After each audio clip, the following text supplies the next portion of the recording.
हर 6 महीने में किसी न किसी इंडस्ट्री से एक ऐसा खबर आता है जो आपके पैरों तले जमी खसक जाता है।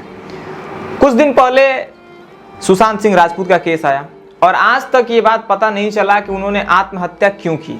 बस इतना जरूर पता चला कि आत्महत्या उन्होंने की।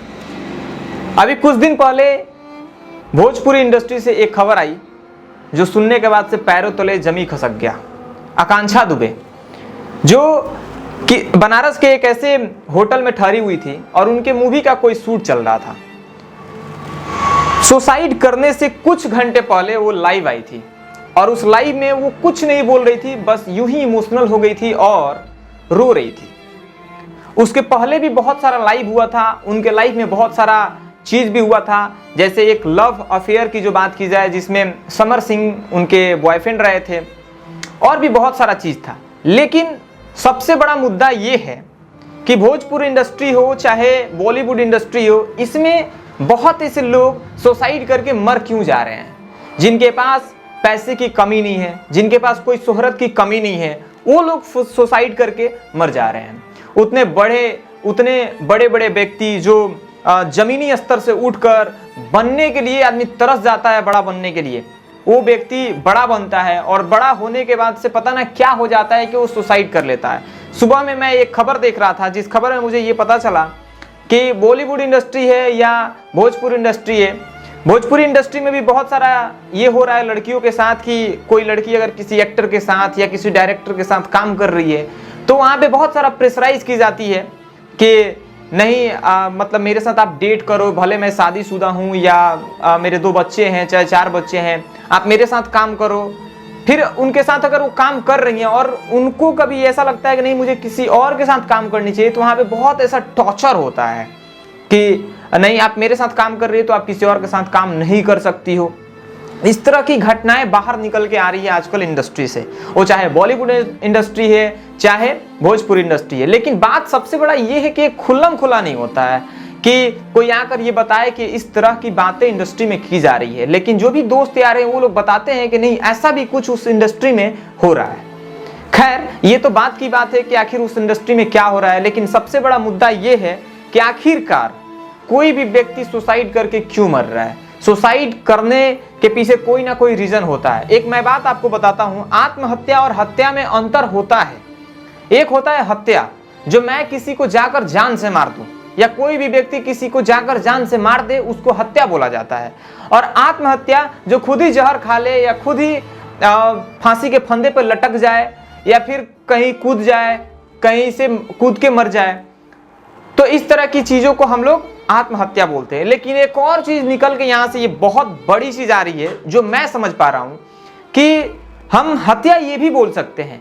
कोई हमें रोज रोज टॉर्चर करे, कोई हमें रोज रोज शोषण करे, कोई हमारे साथ दुर्व्यवहार करे जो हमको बिल्कुल पसंद नहीं है। मैं तो एक लड़का हूं लेकिन किसी लड़की के साथ बदसलूकी की जाए, रोज के रोज उसके साथ टॉर्चर की जाए, उससे काम करवाया जाए, उसके साथ सेक्स करने के लिए हरास किया जाए और इस तरह की बहुत सारी चीजें, तो वो भी एक हत्या ही होता है। जिसको मेंटली हैरास कर दिया जाए, मेंटली टॉर्चर किया जाए और उसको इतनी सारी चीजों के लिए टॉर्चर कर दिया जाए कि वो एक लड़की अपने अस्तित्व को भूल जाए और उसे लगे कि यार ये जीवन मेरे लिए बना ही नहीं है, क्योंकि मेरी यहाँ कोई इज्जत ही नहीं है, मेरी कोई रिस्पेक्ट ही नहीं है।